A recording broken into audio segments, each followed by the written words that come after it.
Hello, everybody. Hi. Hello. Can you hear me? Hello. Hi. How are you? Great. Good. How It's are really you? very good. I mean, I've stumbled into the room last, like the disorganized Lebanese person that I sometimes end up being. But I have to say, walking into a chat where everyone's expressing love over Tristan and Isolde arias, I feel like I'm in the right place, and I'm really happy to be Yeah. doing this. I mean, Yeah. normally you hear people kind of going on and on about Beyonce. You don't really hear people Oh. fangirling or freaking out about Nina Stemma. Yeah. So, so I have But to they say this is, should. but of course they should. And I want to say how happy I am to be doing this. I really want to express how much humility I have in approaching this challenge of trying to navigate a conversation between four people from such different backgrounds and that I admire a lot for different reasons. And but you're all inspiring and you're all doing things in your own ways. And I have to say that it's really a pleasure to have the opportunity to do this and to spend the time with you today. Oh, thank you. Thank you. Yes. Thank you very much. So just to kind of give ourselves a little bit of to orientate ourselves in this weird thing that we've become used to, which is talking to our phones with different varying amounts of beauty lighting in front of us. And I will full-heartedly admit that I've got a nice ring light in front of my face right now. But just why don't we say where we are? I mean, Jamie, Rose, John, Vincent, it's really a pleasure. So, I mean, Jamie, where are you? I have a feeling you're not far away from me right now. I'm not. I'm just one country over in France in Aix-en-Provence. So I'm actually in Paris. Ah, you're right Hence here. why I look like I'm in a hotel room in Paris. Hence why I look like I'm in Putin's boudoir. But so, so I'm actually in Paris. So you're in Aix-en-Provence at the festival, I imagine.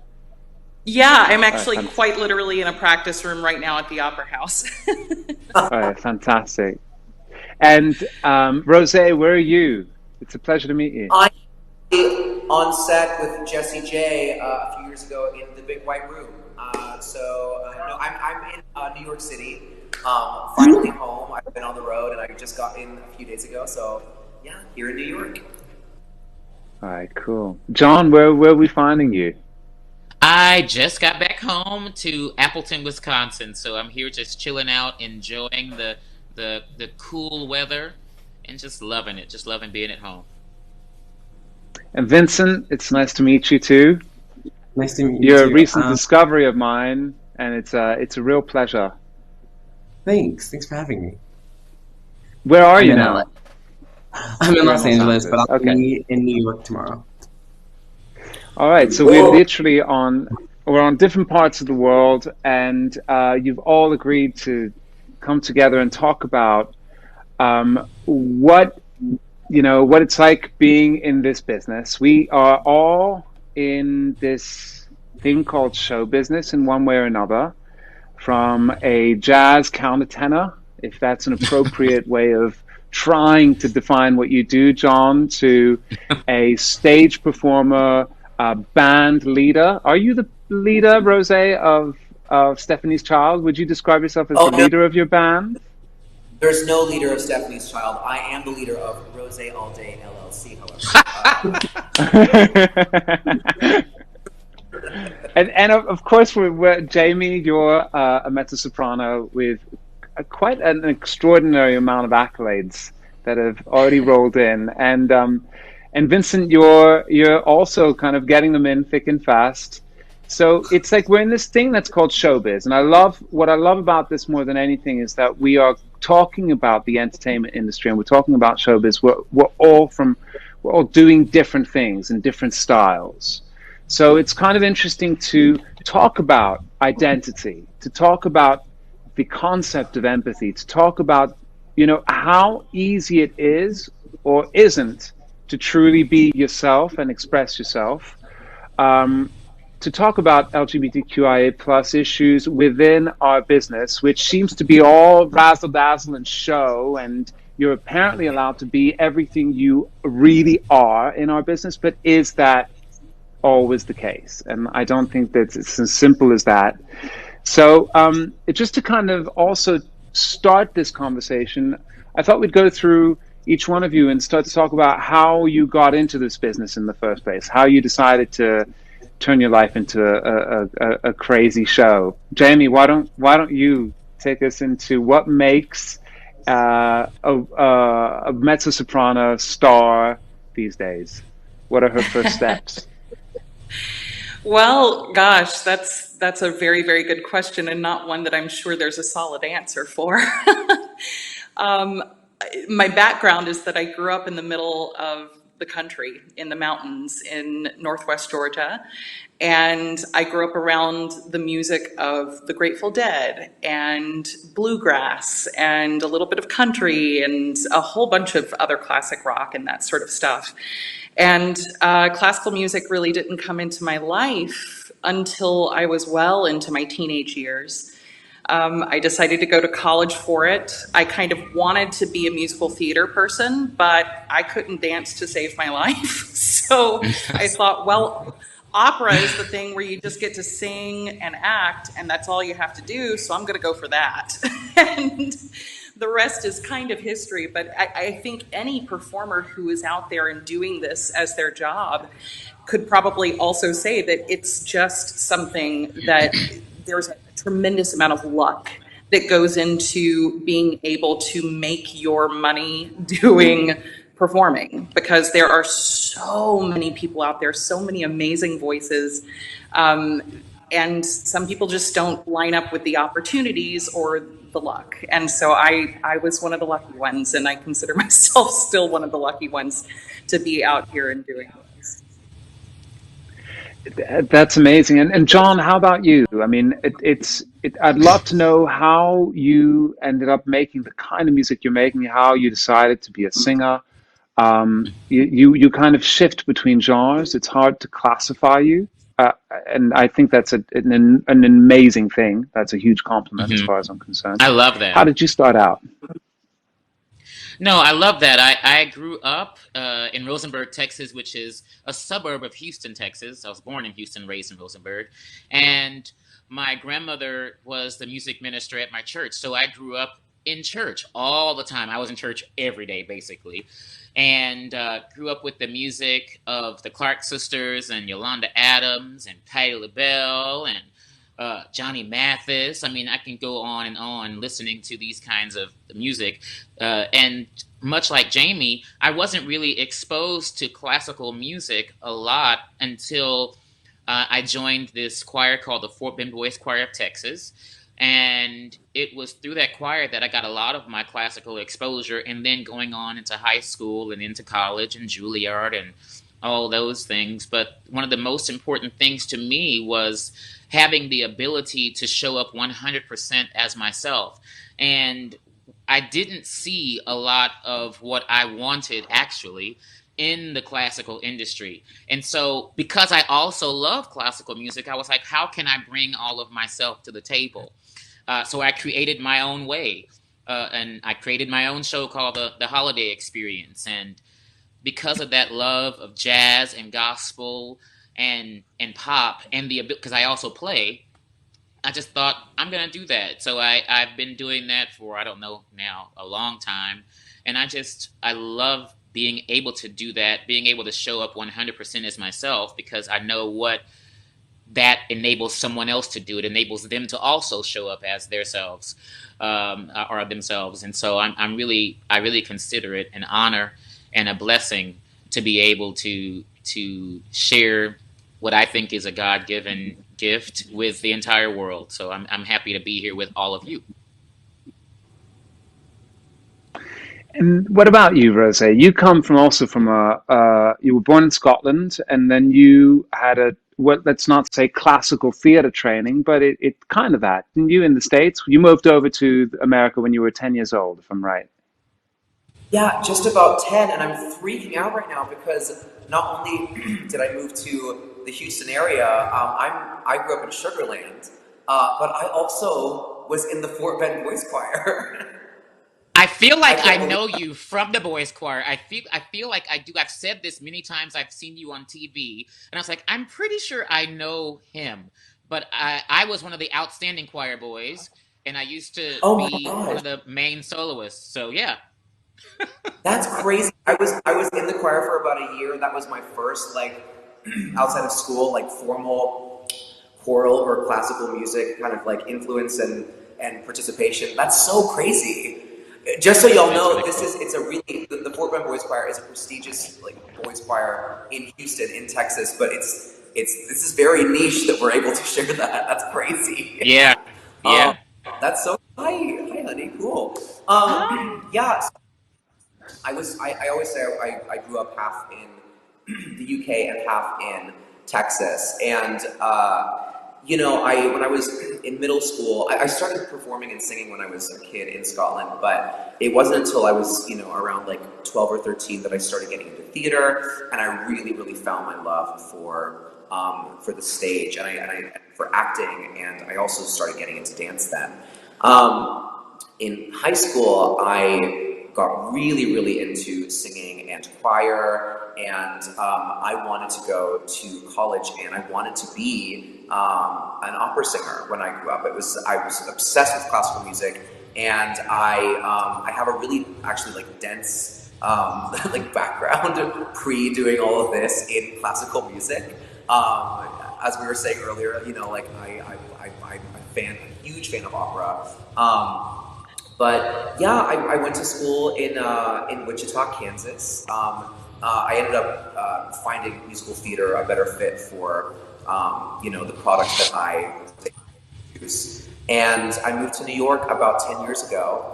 And yeah, I was working as an actor and as a musical arranger and a backup singer for other artists. And then I just kind of I got tired of trying to fit into other people's predetermined boxes.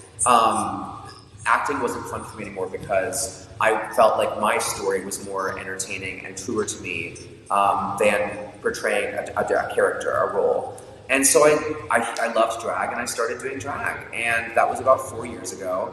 I hit the ground running, and I've been sprinting ever since. And so here I am today.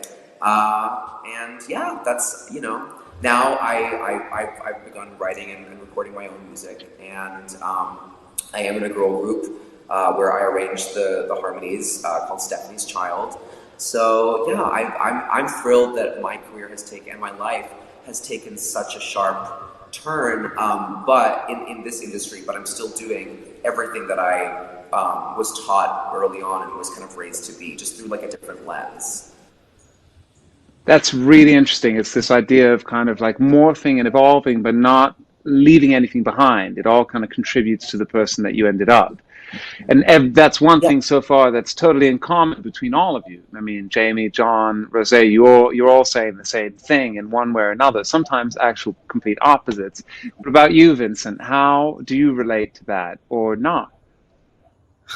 I can relate in kind of all the ways. So I started singing because of my dad. My dad was a gospel singer, and he was in a full part group, and they sang gospel every Thursday in my living room, and that's where I started. And I would stand upstairs and like be very shy. I was a quiet kid. Excuse me. I was a quiet kid, and I would just listen to them sing, and always wanted to do it, but never gave it a shot. And then my dad heard me singing Whitney Houston in the back of his like 2009 or 2001 Cadillac, and had me join a boy choir in Philadelphia. And I found my love for singing there. I started writing when I was 12, and then I started applying to every music school I could get into, or I could at least try to get into. And I got into And two how did schools that and go? I told my parents I got into one, which was Berkeley, the most expensive one, and they weren't pleased, but it was the thing. I went to Berkeley. I met Jan in college. She went to Boston Conservatory, and we saw each other Yeah. all the time. Oh my gosh. That's so strange. There's so many different webs being intertwined. And I moved to Boston, went to school there, taught at Berkeley for a year, worst decision of my entire life. Never going to teach again. But it taught me that I really wanted to be a performer and that I really wanted to chase the dream. I moved to New York and started writing for people, did backgrounds, I was a singing waiter, I was a temp, I did a lot of different things. And then I moved to LA and I hit the ground running and started working and just started going to every venue I could and playing for them. I was that kid with their guitar who was really annoying to bookers. And I was like, hi, can I sing you a song? And if you let me, I promise it's good. And if you give me a spot, I don't have to get paid. I just want to sing.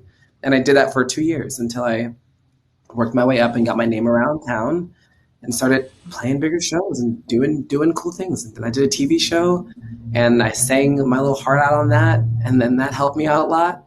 And now And that was Queer Eye? No, that was a show called The Four.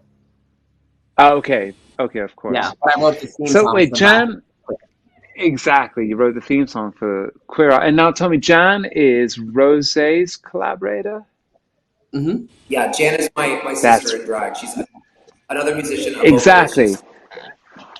So if I'm getting this right already, I started off by saying, wow, isn't it amazing? We've got all these different people from such different backgrounds. And suddenly we've realized that actually two of you sang pretty much in the same choir in a very specific part of the United States. That you, Vincent, went to university and crossed over with Rosé's closest collaborator, Jan. Jamie, somehow you enter into this web by just being kind of, I don't know, the classical music reference for all of us. There's something else that's in this as well. It's the fact that, believe it or not, every single person, because I imagine, Jamie, you sang religious music too at some point. Me too. I started off in religious choirs, Schola Cantorium. I can sing you like about 7 different masses by heart in Latin by different composers from different eras. This idea that we all started in choirs. So what I started off talking about differences. Now, very obviously, we're starting to list the similarities or the links that are kind of putting all of us together.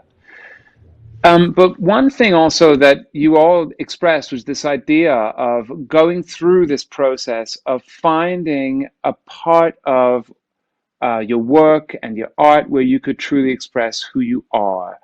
I mean, how much have you ever felt like you were never able to express who you are, that was a point of tension, or did that ever provoke you sadness at any point in terms of your real life mixing your real life identity, who you are at home, mixing with who you are on stage or who you are at work? Was there ever any discord? I wanted to go with you, Vincent, since you were the last person that spoke. Oh, yeah, for sure. I went to Catholic school from kindergarten until 12th grade. So I was drowned in church every day. And my dad was also religious, but it wasn't as intense as my school life was. So I felt very like I needed to hide myself a lot during the day. And when I got home, I could be myself because I had 2 very amazing parents who just loved me the way that I was. And there was never a conversation about sexuality in my home. It was more so, you be who you are. As long as you're not hurting anyone, we love you and we're here for you. But at school, it was a different kind of situation where God was pushed into my life every day, consistently, hour after hour. And the people around me didn't really see me or accept me as how I was, because I'm flamboyant and I have just a lot of energy, and I'm just me. And going to an all boys Catholic high school, it was a little tough. But then it made me realize that either I could try and force myself to blend in with these boys who didn't know who they were, or I could be the kick-ass person I've always been, that the person that my mom is like, no, you rock, you can do this, you do whatever you want to do. And it taught me that I didn't need to change who I was to fit the mold of something, of people who didn't know who they were. It seemed like I was getting lost in a fray of like unsure human beings, and I wanted to find a way to stand out. And so I just started being myself in every venue that I could be, which is really tough in Catholic school when nuns are telling you not to wear skirts or not to wear stockings. And, I figured it out. I think when nuns tell you not to wear skirts is probably one of the things that I'm going to remember for the next 2 weeks. Yeah. What about you, Rosé? I something I've learned, my career and my life has really exploded and taken off in the last year. And I've thought about this quite a bit because I feel so not only comfortable in the space that I'm in, you know, being on stage, performing, holding an audience, having, you know, viewership. It's something that feels almost necessary to me.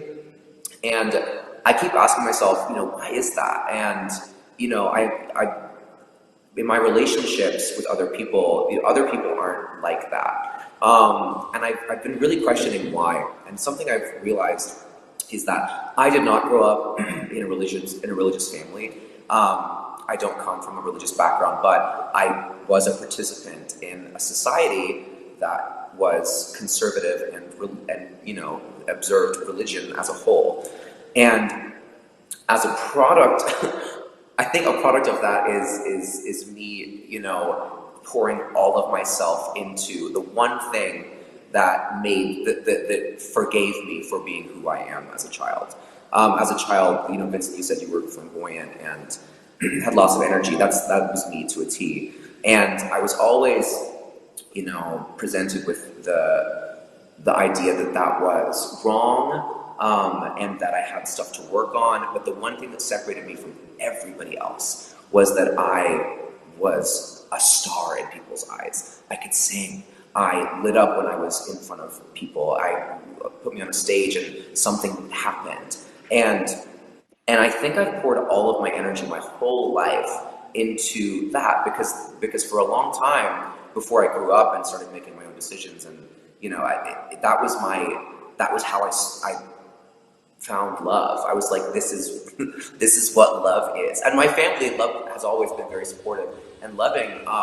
But you know, my immediate family consists of 4 other people. You know, I'm you know, we grow up and we communicate with and come into contact with so many others, and that was the one thing that everyone agreed on that was right with me, was that I belonged on stage. So yeah, I don't know. I've fought very hard to be present in this industry and to have what I have and to achieve what I keep on, you know, getting for myself. But I think it's based in in something that should be avoided when people raise children and when people regard, you know, kids. Yeah. I mean, that's pretty amazing. It's because what you're saying is complex, and I think we can all relate Yeah. to it. It's this idea of like finding power from being a performer, from being able No, to totally. transform yourself on stage. Oh yeah. No, I mean, performing is my power. It always has been. But But what yeah, about when you switch off? I mean, what about when do you switch off, Rose? you know, I do, but what I've found recently is that very few people really see that. And I'm sure that you all can agree, like, and have experienced this too. It's you know, there's a feeling of elation when you are doing what we do, and it's, you know, you become recognizable for exuding that energy specifically, and it kind of starts to come naturally. So I actually very seldom switch off, which can be exhausting. But yeah, that's what comes to mind when you ask me about that stuff. Okay. I mean, I get what you're saying, and I relate to it too, especially when you're in the thralls of that big rush, and it's really what you're living. And we're going to come back to Yeah, that because you totally. know because and let's just put a pin in that for a second. What about you, Jamie? Oh man. Well, yeah. I I will mean, admit how that I can was you one of. just you're sorry, you're in a classical world. You're in a very let's talk about this. Let's explain what the classical world is like, because a lot of the part of your industry, we see, you know, pictures and videos of classical singers on stage. I went to the Royal College of Music, studied as a baritone. My professor was Sunil Mackey. My first performance on stage was with George Solti at the Royal Opera House in Die Frauen Schatten, which is a Strauss opera. So I get it. I know. Yeah, that's my background. So another thing that we all have in common, this idea of the contamination of different types of music. But let's describe what that world is like. And I went to conservatory, so did you. So let's describe the lunches and the interview process and the audition process and what it's like being quizzed or going to those cocktails with the sponsors that are asking you questions and the people who lunch who are paying for the entire season. Why don't you explain the classical world to everybody? Because it's a world that, unless you've watched Mozart in the Jungle, which I'm sure we've all watched, but I've watched it, but you wouldn't understand how it functions. What is it like? Yeah, no, I mean, from the very beginning, I'll say when I got into college, I it was a learning curve on so many levels. I didn't come from learning languages. I didn't know the different styles. And so from first day of college for the next, decade of my life, basically, you're learning about the structure of classical music. You're learning about the different eras and how to perform those. And then on top of it, you're learning the languages and how to pronounce and storytell in languages that aren't your own. There's a lot of learning curve when it comes to it, and there's a lot of rules in classical music. You sing Baroque music very much like this versus you sing 20th century like this, or bel canto like this, or even musical theater or jazz or whatever in different kinds of voices. And so it's actually really funny. Rose, I was just sitting here nodding with you in so many ways. I came from a family that was so supportive, so loving. It's funny to me that I actually came out quite a bit later in life. I didn't know that I was queer for a very long time. And I see this parallel in my walk with classical music because I was learning that. I was learning this new life. I was learning a place that made sense to me. And at the same time, I'm learning about myself, and I was learning about how to love myself. Being a plus size girl all of my life, this is the moment, Mika, by the way, where I'm just going to thank you so much for writing Big Girls, You Are Beautiful, because I had never, I'm not even joking, I had never in my life heard a song that said I was beautiful. And it made such a huge difference to be like, oh my God, this fantastic, pop star is singing about somebody like me.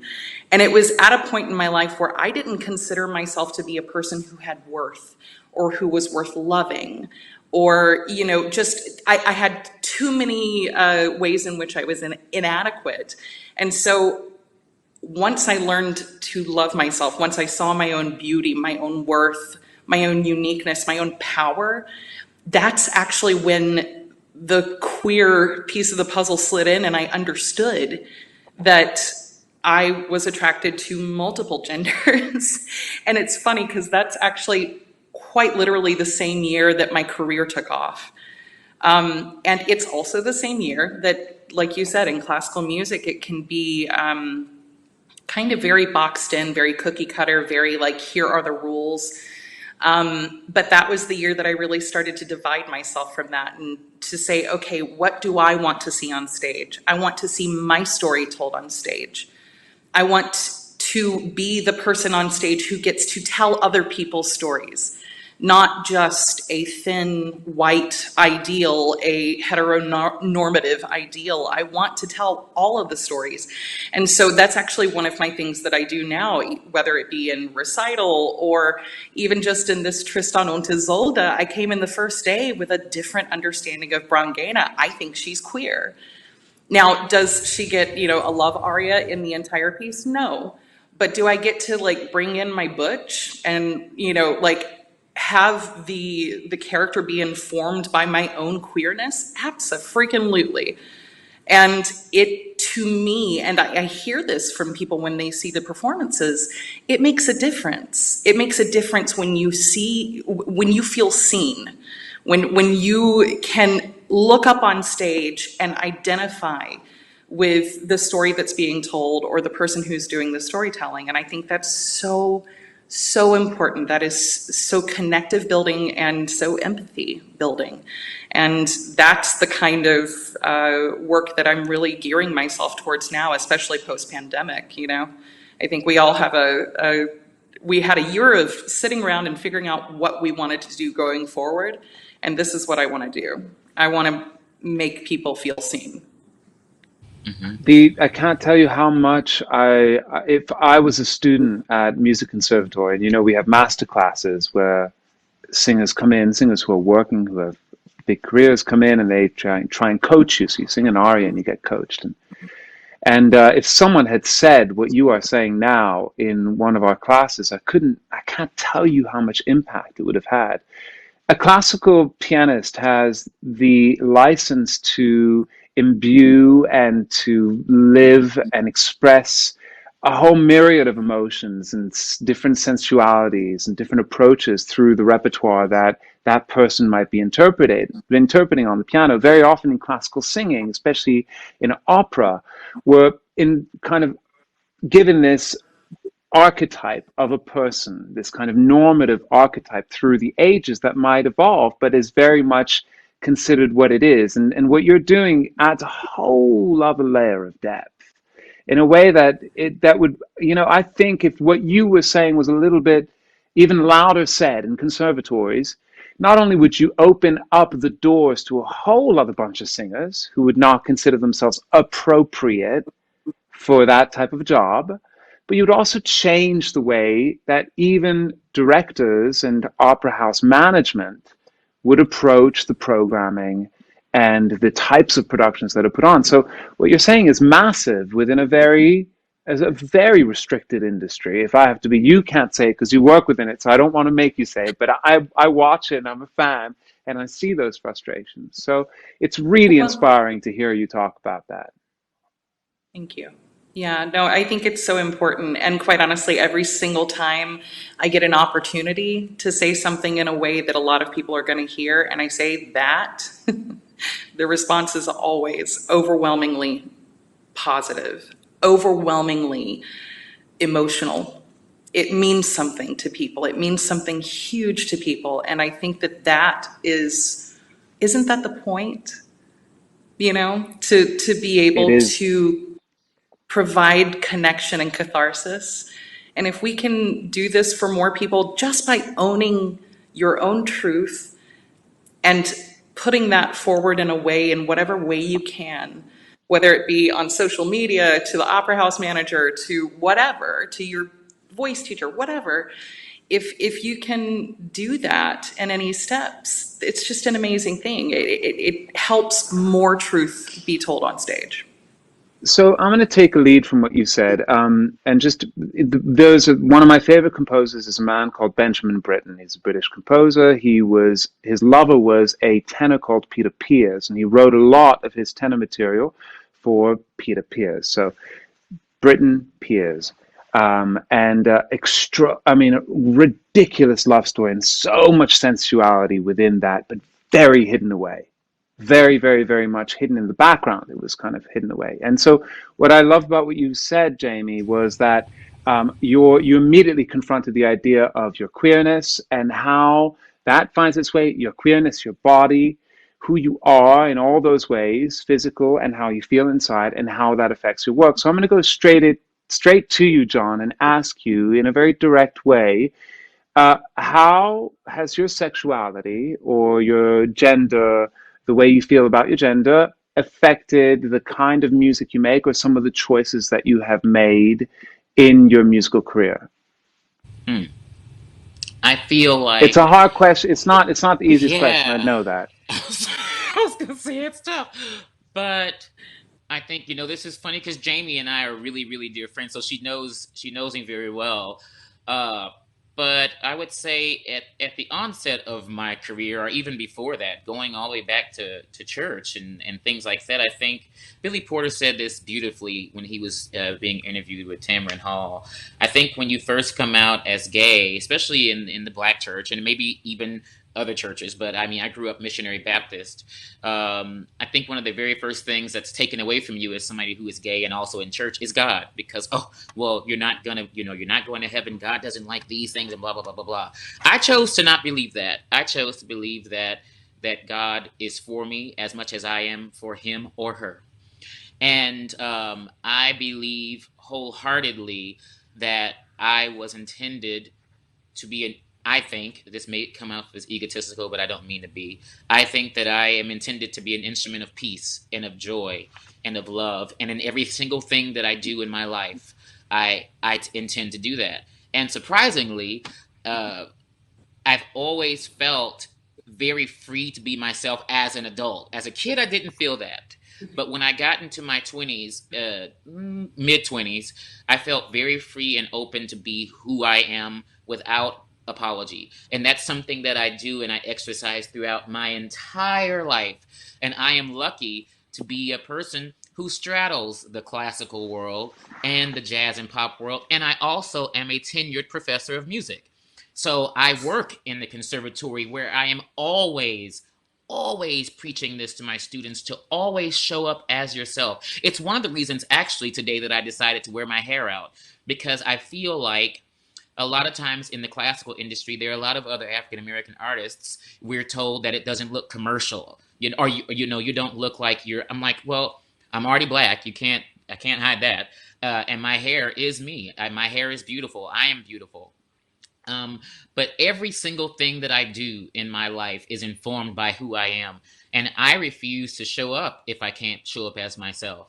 And I make sure that I tell opera houses that, I tell other companies, it's in my rider, I want to be who I am. If you don't want me to show up as myself, that means that you don't need me or my artistry. And I don't mean that in a negative way. It just means that if you don't want me, then I'm okay with that, because that lets me know who is for me and who is not for me. And I choose to always show up 100% as myself. And when I'm doing recitals or TV shows, like The Voice, or going to do an opera, I'm always going to show up as myself, and I'm talking about it through the concert. So it definitely does inform who I am on the stage and off the stage. I hope that makes sense. It makes a lot of sense. It's clear sense. So I guess this brings me on to this project is called the Soundtrack of Empathy, and one very simple question that we've been trying to ask everyone, and that was also asked to me, and is, what is empathy to you? So, what is it to you, John?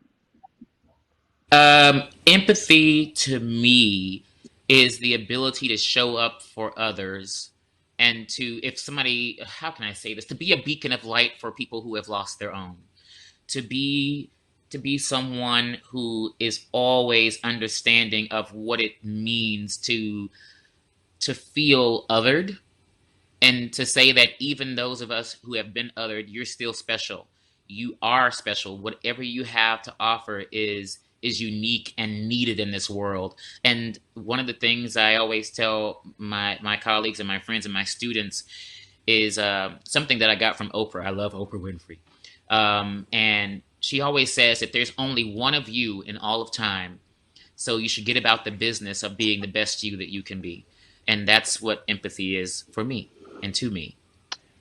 And that underlines a sense of urgency too. I love get about the business of being the best you that you can be, because time's not infinite. What about you, Vincent? That was a really good answer, John. Empathy for me is understanding that no one's pain is greater than another's.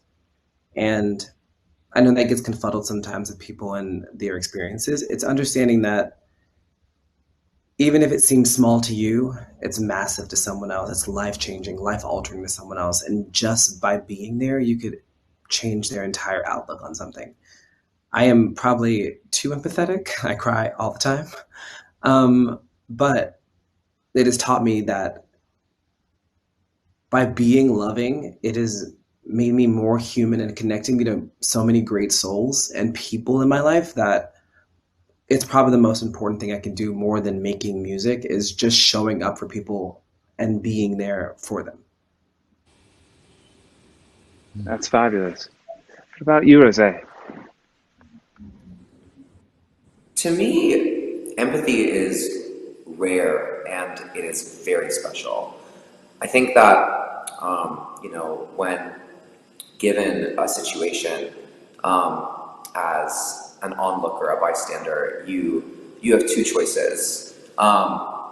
Whether you're making the choice or not, you usually either sympathize or you empathize. And I think that to empathize is to share someone's perspective and pain, or situation at the very least.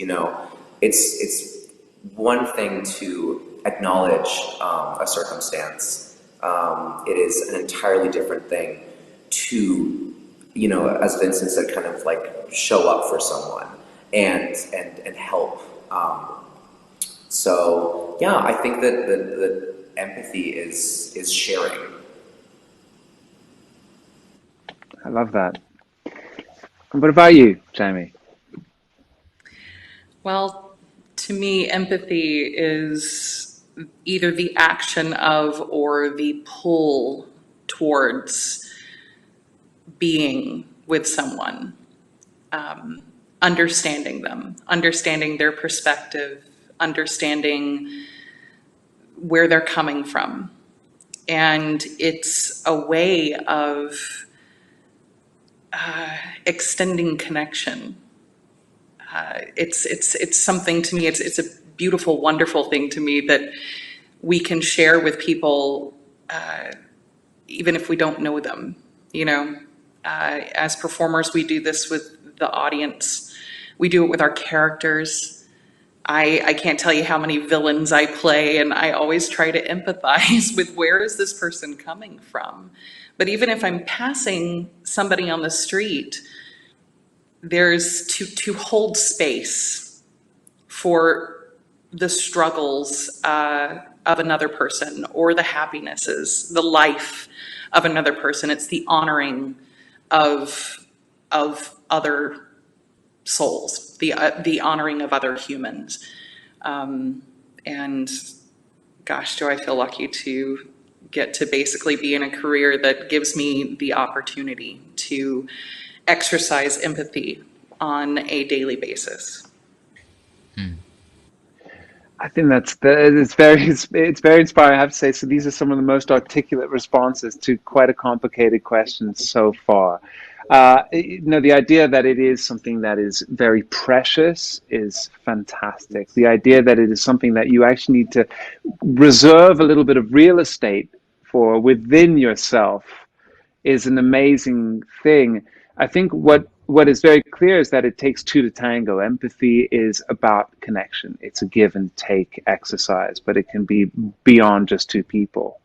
And this idea that, for me at least, what I'm getting from what you're saying, and what's even more underlined throughout this whole project, which has been the soundtrack of empathy, is that it's a way of living together.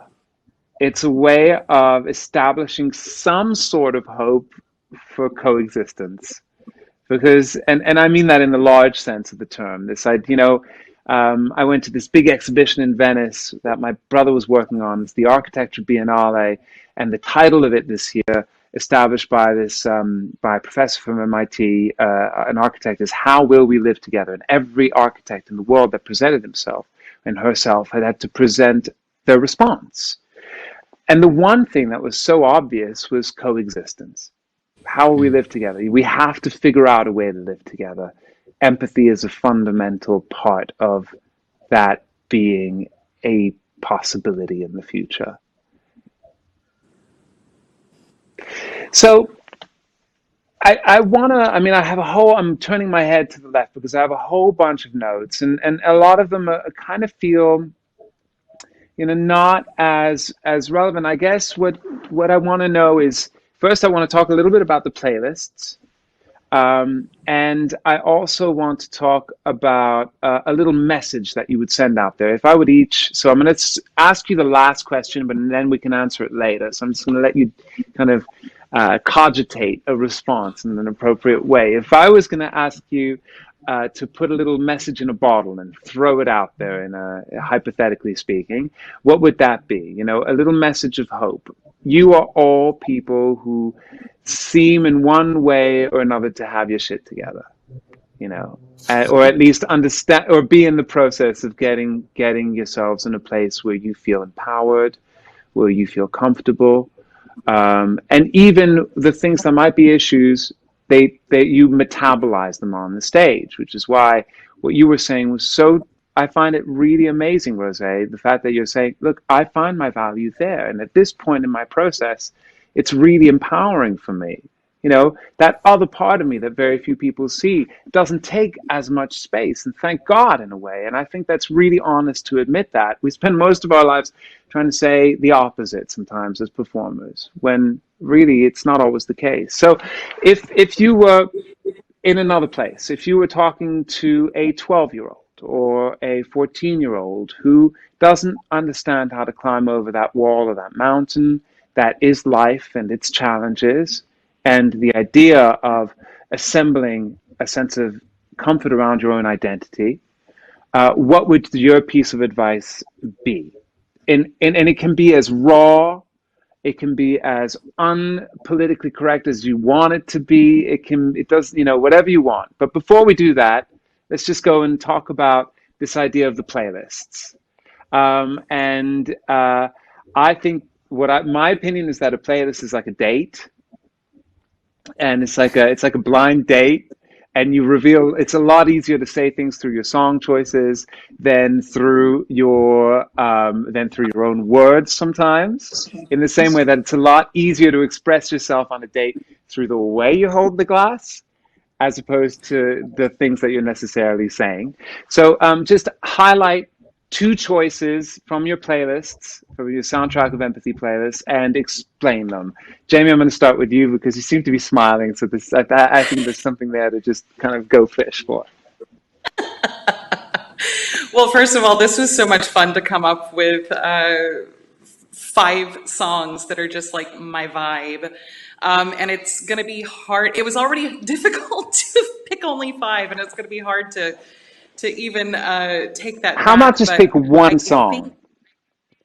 Oh my gosh, that's even harder. That's good. Well, okay, all right. I was going to say my 2 that I would pick hands down are Big Girls, You Are Beautiful by You, and would be Juice by Lizzo, because these are what I went with. I wanted both female creators, queer creators. This is the music that pumps me up. This is the music that makes me feel empowered and helps me find my beauty when I have a hard time finding it. And these 2 songs are perfect examples of that for me. Like if I'm having a bad day, if I'm feeling a little down on myself, either one of these songs comes up on my playlist and it turns the day around. And so that's, yeah, those would be my 2. Yeah. Fantastic. What about you, John? My 2 would be Fix You by Coldplay. But I put my version on there though. And then and Taking Chances by Celine Dion, and I'll say why I Fix You. I think as someone who grew up not feeling accepted by other people because of who I am, I know what it feels like to feel like there's something wrong, and just to say to everybody out there that there is nothing wrong with you, but if you do, just let me fix you. I just love that song so much. That Coldplay song I think is incredible. And then the idea of taking chances on myself. Like, you know, like just to step out there and say, you know what, I'm going to give myself a chance to fall and get back up, and just keep falling, keep falling and get back up and get back up and get back up. And just being open to taking chances and see where the journey's going to take me. So those are songs that I really, really, really love. And there's a whole lot. I think my playlist is like 23 songs or something like that. But Fix You and Taking Chances. And I love Celine Dion. Okay. Hey, Celine, I love you. Hi, Celine. And Vincent, what about you? My two would be "It's Gonna Be Okay" by Muna. I love Muna, and I think they're some of the most talented writers and people. And my second one would be "The Gift of Mortality." It's the theme from The Bicentennial Man.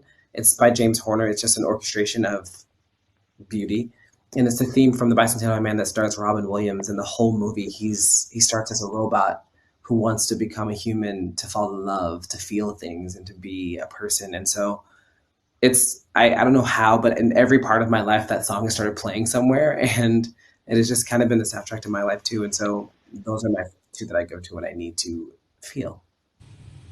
And Rose?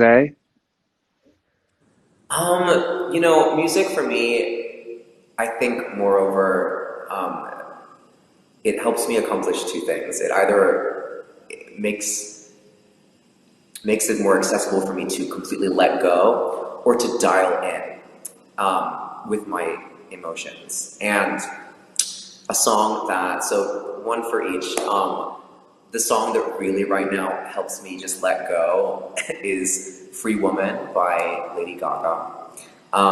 If that comes on, do not speak to me. And or you can speak to me, but I'm not going to hear you, baby. I'm You're not busy. listen. And then, I idolize women in and out of music, but I really, really identify with the female voice, like in my head. A woman's voice really speaks to me. And right now, the female artist who really like gets me going is Lennon Stella, and the song "Older Than I Am" by Lennon Stella. That gets me good. If I need to like focus on anything, if I listen to that once or twice, I'm like boom, ready for anything. It really, really gets me in touch with myself. I love that. So, Vincent, I'm going to go to you first about your little message in a bottle. And the reason why I've chosen for you guys to address somebody like, a 13-year-old who might not be finding themselves in a really easy place or the most tolerant place is because it's another way of me also trying to condition people who are responsible for big groups of people, like employers, like directors of opera houses, like people who run universities or conservatories, or people who run networks, whatever. People who employ and are responsible for lots of people. It's another way of giving another perspective. So that's also what I'm trying to achieve. So what is your message in a bottle, Vincent? I would spend a lot of time thinking about what other people thought of me, and it didn't matter in the grand scheme of things, because I was going to do what I was going to do regardless of how you thought. Your opinion is your opinion, but it's none of my business. And I would tell someone who went through that, it's not about what they think of you. It doesn't matter, because in the grand scheme of things, they'll be watching you accomplish your dream and go after the person and go after being the person you're supposed to be, while they're still figuring out how you were so brave, or how could you do that. It's not about them. It's not their life. Hmm. Rose? If I were speaking to someone my age, or I mean, I guess I'm seeing myself as a young child. You are beyond, like, perfect doesn't even touch. You are beyond perfect, exactly the way you are, the way you were engineered and designed. Like, everything that is you is the answer. It's good. Nothing can touch it. Nothing should change it. But the I think the key to happiness and success is curiosity. And if you are always discovering more about yourself until your last breath, then you'll never be lost for words. You'll never be bored. I think that it's really important to know that, like, you don't arrive. We don't arrive. We are always on a journey, and I think that's very important to keep in mind. John? Wow. Sometimes I get emotional with these kind of questions. What I would say to someone who is younger is what I wish someone had told me, I think, when I was young. And maybe perhaps I was hearing it, but I was too preoccupied to really take it all in. But what I know for sure is that everyone in the world, they want to be seen, heard, and affirmed, and told that they are loved. And in some form or another, I think that most people are always grappling with self worth. And what I want to tell someone who is younger is that you're worthy. You're worthy of being loved. You're worthy of every good thing simply because you were born. You don't have to do anything to earn that love or to earn that joy and that peace. You are simply worthy of it because you were born.